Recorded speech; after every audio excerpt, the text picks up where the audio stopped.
네, 우리 누가의 복음 이야기는 계속됩니다. 오늘은 또 어떤 이야기일까요? 오늘 이야기는 우리가 아주 좋아하는 것에 관한 이야기입니다. 뭐 좋아하시죠? 돈 좋아하시죠?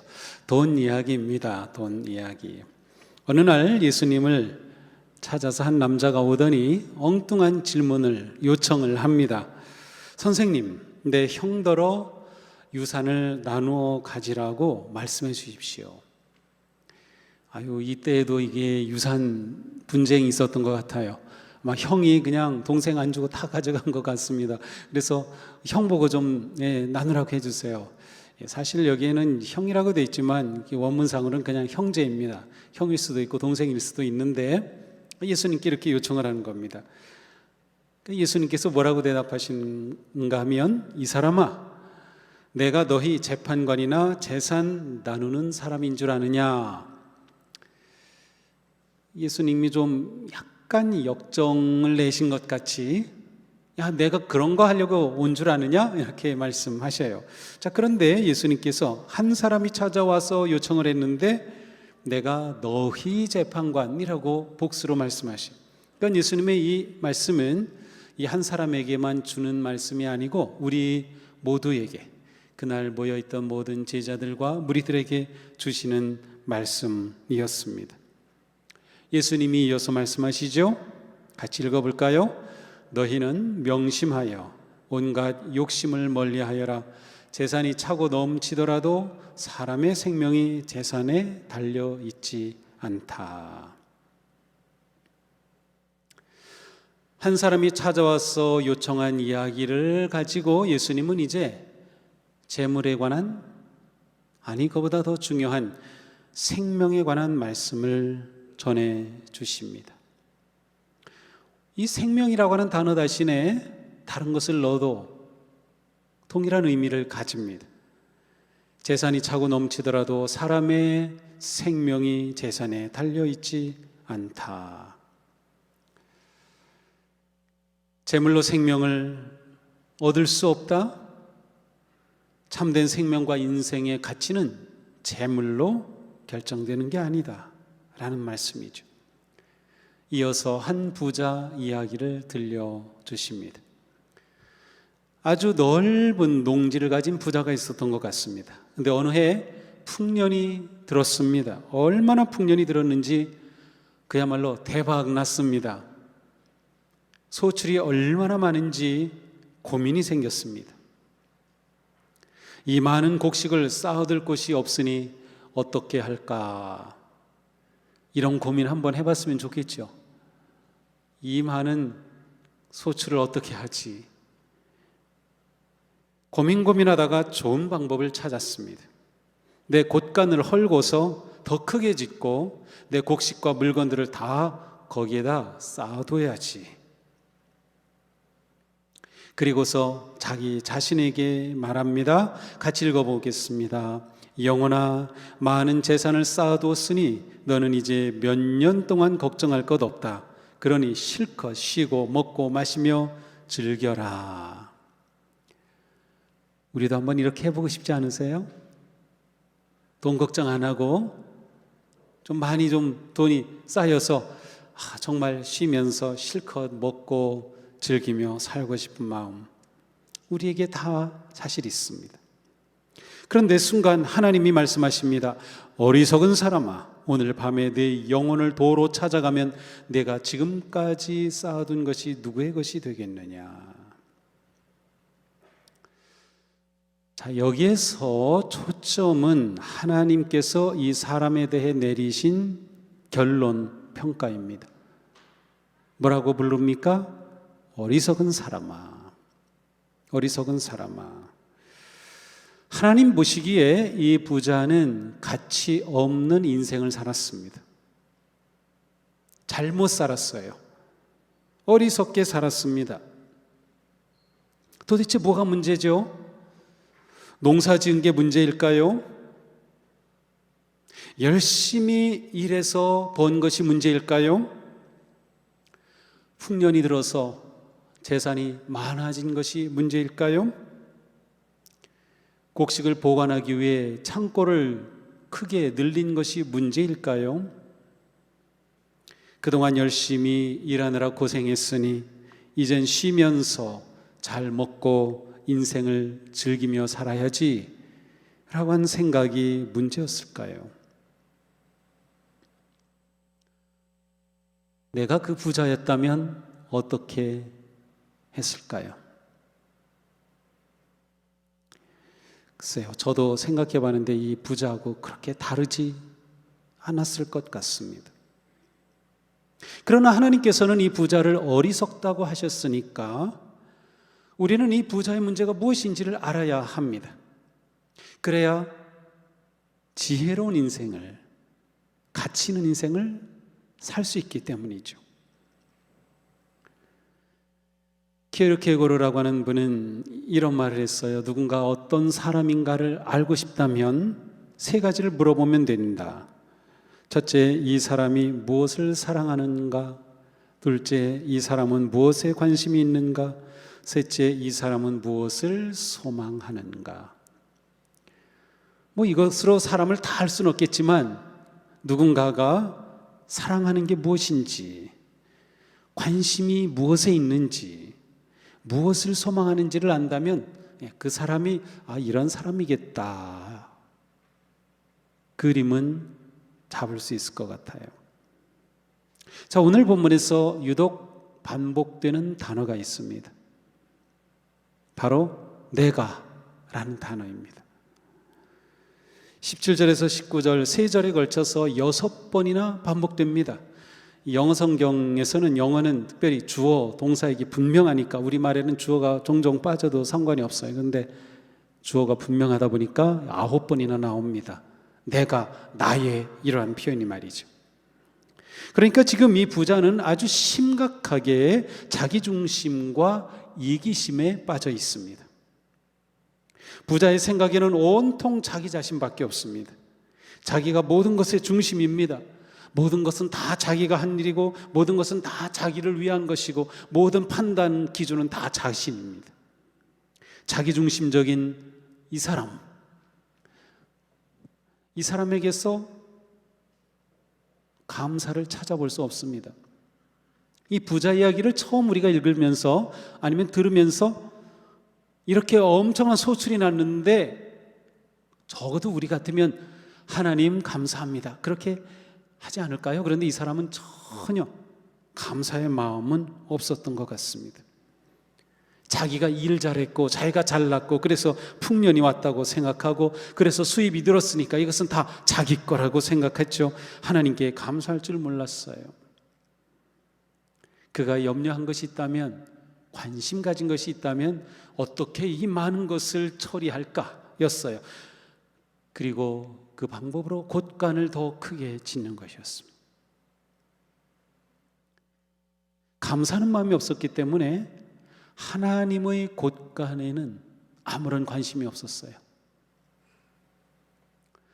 예수님은 이 사람을 가르쳐서 하나님에 대해서는 부요하지 못한 자다, 인색한 자다라고 말씀하셨습니다. 하나님에 대해서 인색하니 결국 이 사람은 다른 사람의 곳간에 대해서도 인색하였고 다른 사람의 부요함에 대해서는 생각하지도 않았습니다. 그는 나눔과 섬김에는 전혀 관심이 없었습니다. 이렇게 자기중심적이고 이기적인 사람의 특징은 욕심이 끝이 없는 겁니다. 탐욕이 끝이 없어요. 그러기에 예수님은 이 부자 이야기를 말씀하시기 바로 전에 뭐라고 하셨어요? 삼가 모든 탐심을 물리쳐라, 모든 욕심을 물리쳐라 라고 말씀하셨어요. 욕심이 문제입니다. 우리는 어떤가요? 무엇이 그리스도인의 삶일까요? 본회퍼 목사님은 이렇게 말했어요. 그리스도인은 다른 사람을 위해 사는 사람이다. 그분이 내린 정의입니다. 그리스도인은 다른 사람을 위해 사는 사람. 이 부자는 자기밖에 모르는 사람, 그런데 그리스도인은 다른 사람을 위해 사는 사람이라는 겁니다. 보네포 목사님의 이 정의가 인정이 됩니까? 내가 그리스도인이라면 그래 맞아. 내가 그렇게 살지 못하더라도 일단 그리스도인은 다른 사람을 위해 사는 사람이라고 하는 이 정의가 가슴에 다가옵니까? 예수님은 이웃을 사랑하는 삶을 가르치셨고 더 나아가서 자신의 목숨까지 내어주시면서 그렇게 본을 보여주셨습니다. 사도 바울은 이렇게 말했습니다. 탐욕을 부리는 사람들이나 술 취하는 사람들이나 남을 중상하는 사람들이나 남의 것을 약탈하는 사람은 하나님 나라를 상속받지 못할 것이다. 탐욕에 빠지면 하나님의 나라를 받지 못한다. 생명을 놓친다는 겁니다. 이 부자에게 가장 중요했던 것은 무엇일까요? 이 부자에게 가장 중요했던 것은 재물이었습니다. 풍년이 되어 얻은 그 소출이 중요했죠. 그래서 이 부자는 재물을 사랑했습니다. 재물 중심의 사람이었습니다. 물질주의에 빠진 사람이죠. 이런 사람은 물질을 사랑하고 물질에 관심이 집중되어 있고 더 많은 물질을 소망합니다. 자, 아까 사람이 누구인지 알려면 무엇을 사랑하는지, 무엇에 관심이 있는지, 무엇을 소망하는지를 보라 그랬는데 그 틀에다가 이 부자를 끼워 넣는다면 이 부자는 재물만을 사랑했고 재물에만 관심을 가지고 있었고 더 많은 재물을 소망하였습니다. 쌓는 데 관심이 있었어요. 더 많이 쌓아두기 위해서 더 큰 물류 창고를 지었습니다. 자, 이처럼 물질주의에 빠진 사람은 끊임없이 확장하려고 합니다. 탐욕에 가져오는 모습에 탐욕에 빠지면 계속 확장해야 합니다. 더 크게, 더 많이, 더 높이, 더 넓게 확장하는 데 여념이 없었습니다. 이 사람에게 성공한 인생이란 더 많은 것, 더 높은 것, 더 큰 것, 더 강한 것이었습니다. 재물을 확장하고 권력을 확장하고 지위를 확장하고 자기 세력과 주장을 확장하죠. 이 사람에게는 덧셈만 있고 뺄셈과 나눗셈은 없었습니다. 인생의 수학을 모르는 사람인 겁니다. 칸트라고 하는 분은 이런 말 했어요. 세상에는 두 가지의 가치가 있다. 하나는 목적의 가치, 하나는 수단의 가치다. 물질주의자, 이 부자가 보여주는 문제는 무엇입니까? 목적과 수단이 서로 뒤바뀐 것이에요.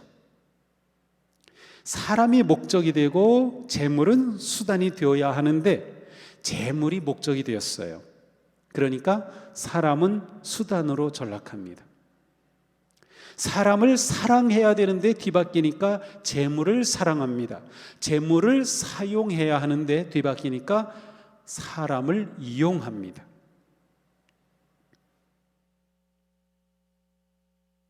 지금 우리가 겪는 이 코로나 팬데믹은 결국 인간이 끊임없이 확장하는 물질주의와 탐욕으로 인해서 생태계가 파괴되고 그 결과 이러한 끔찍한 일이 일어난 거예요. 예수님은 탐욕과 물질주의를 경계하셨습니다. 예수님을 따르는 성도에게는 사람이 목적이 되고 재물은 수단이어야 합니다. 우리에게는 사람을 사랑하는 것이 목적입니다. 사랑을 위해 재물을 사용합니다. 자기 몫을 줄이고 뺄셈도 할 줄 알고 가진 것을 나눌 줄 아는 나눗셈도 할 줄 알아야 합니다. 지금 우리가 사는 시대는 목적과 수단이 뒤바뀐 시대. 그래서 뺄셈을 가르치지 않고 나눗셈을 할 줄 모르는 시대입니다.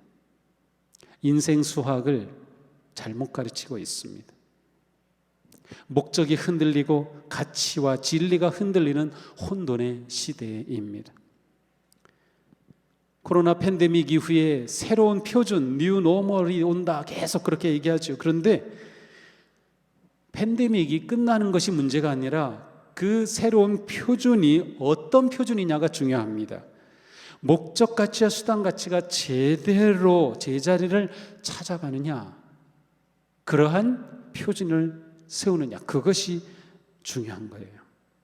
결국 이 부자는 영혼에 대해서는 관심이 없었습니다. 현실적 풍요와 만족이 전부였어요. 이 부자의 말 기억나시죠? 내 영혼아, 많은 재산을 쌓아두었으니 너는 이제 몇 년 동안 걱정할 것 없다.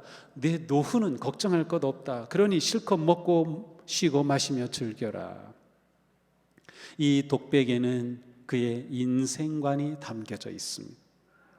이 사람은 현실적인 쾌락주의자였습니다. 그의 관심사는 먹고 마시고 즐기는 것이었습니다. 그의 소망은 편히 즐기고 마시고 먹는 것, 그것이었어요.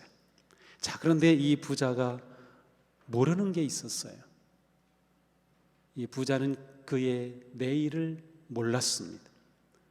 이렇게 많이 거두고서 내가 이제 몇 년 동안, 아니면 몇십 년 동안, 내 평생 이렇게 편히 즐겁게 누리며 살아야지 했겠지만, 그러나 그의 미래는 그는 몰랐습니다.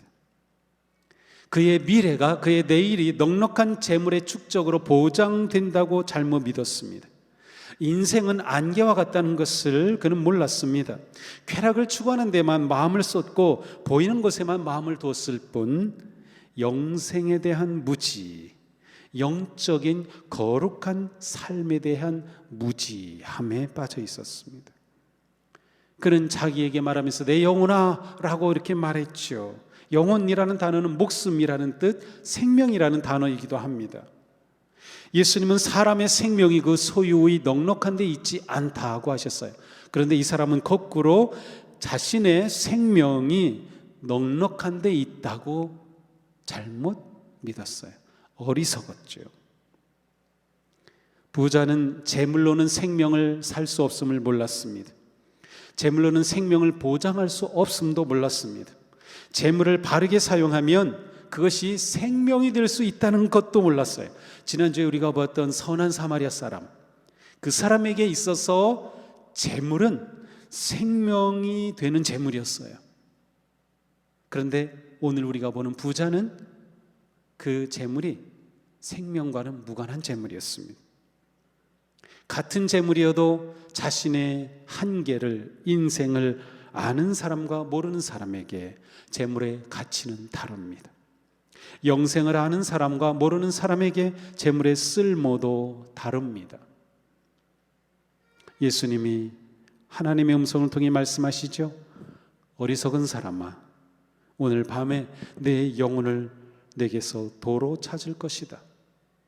그러면 내가 장만한 것들이 누구의 것이 되겠느냐.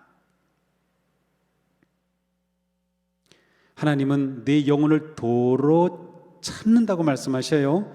이 표현에는 무엇이 담겨 있습니까? 원래 생명의 주인은 하나님이라는 거예요. 그 생명은 하나님 소유라는 거예요. 그래서 하나님께서 그것을 다시 찾는다는 거죠. 우리에게 생명을 주신 것은 우리가 이 땅에 사는 동안 우리에게 빌려주신 것과 같아요. 우리에게 생명을 주시면서 이 땅에서 내가 베푸는 은혜를 누리고 내가 주는 말씀에 따라서 값진 유익한 인생을 살아라 라고 보내주신 거예요.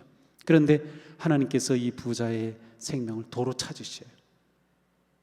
잘못 생명을 사용하고 있기 때문이죠. 부자는 자신의 생명이 자신의 것이며 자신이 지킬 수 있다고 생각했습니다. 이것이 그의 어리석음입니다. 결국 부자의 어리석음은 자기 중심의 인생 물질주의적인 삶, 쾌락주의에 빠진 것이었습니다. 곧 한마디로 하나님이 없는 인생이었습니다. 이 부자의 삶에는 하나님이 없었습니다. 그런데 생명의 주인은 하나님이셨어요. 여기서 우리는 어떻게 살아야 하는가를 발견할 수 있습니다. 그것은 하나님 중심의 인생으로 바꾸는 것입니다.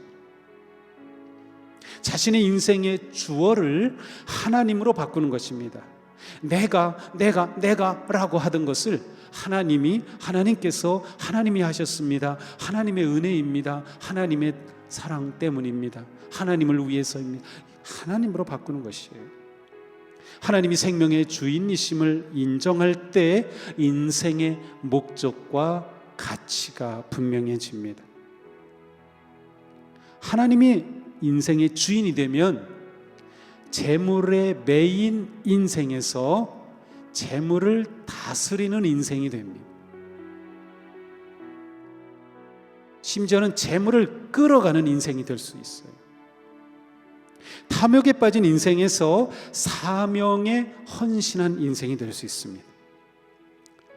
쾌락을 추구하는 인생에서 하나님께 부요한 인생이 될 수 있습니다. 부요한 인생은 단지 재물의 많고 적음이 결정하지 않습니다. 재물이 많아도 하나님께 궁핍한 사람이 있습니다.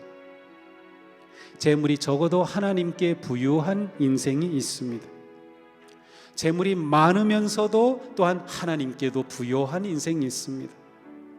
재물이 적으면서 하나님께도 인색한 인생이 있습니다. 핵심은 하나님께 부요한 인생인가입니다. 하나님께 부요한 인생은 나의 재물의 많고 적음에 달려있지 않습니다. 내 마음과 생각과 헌신에 달려있습니다. 하나님과 깊고 친밀한 관계 속에서 믿음으로 순종하며 감사로 예배하며 은혜로 승리하며 사랑으로 섬기고 나누는 삶이 하나님께 부요한 인생입니다. 그러니 우리는 누구나 다 하나님께 부요할 수 있습니다.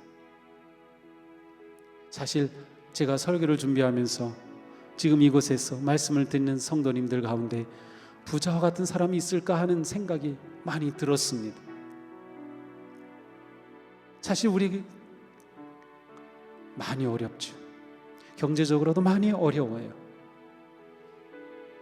이런 상황에서 이 부자에 대해 얘기하는 게 적절한가? 근데 어쨌든 이 스토리가 오늘 본문으로 주어졌어요. 그러면서 저는 우리가 비록 경제적으로 어렵다 하더라도 내가 하나님께 부요한 인생이 될 수 있다는 것, 그리고 하나님 중심의 인생, 하나님이 내 인생의 주어가 되신다면 가난해서 좀 불편할 수는 있겠지만 내 인생의 기쁨과 행복은 누구 못지않게 누릴 수 있다는 것, 그리고 또한 하나님께서 우리가 재물을 생명을 위해 사용할 줄 알며 하나님께 부요한 인생을 살아간다면 우리에게 필요한 것을 공급해 주시리라는 믿음과 기대를 가지게 됩니다. 사랑하는 성도 여러분, 자신의 인생의 주인은 누구입니까? 인생의 중심에 누가 계십니까? 나는 무엇을 중심으로 결정하고 판단합니까? 나의 참 즐거움과 기쁨은 어디에서 옵니까? 우리는 하나님께 부요한 사람입니까?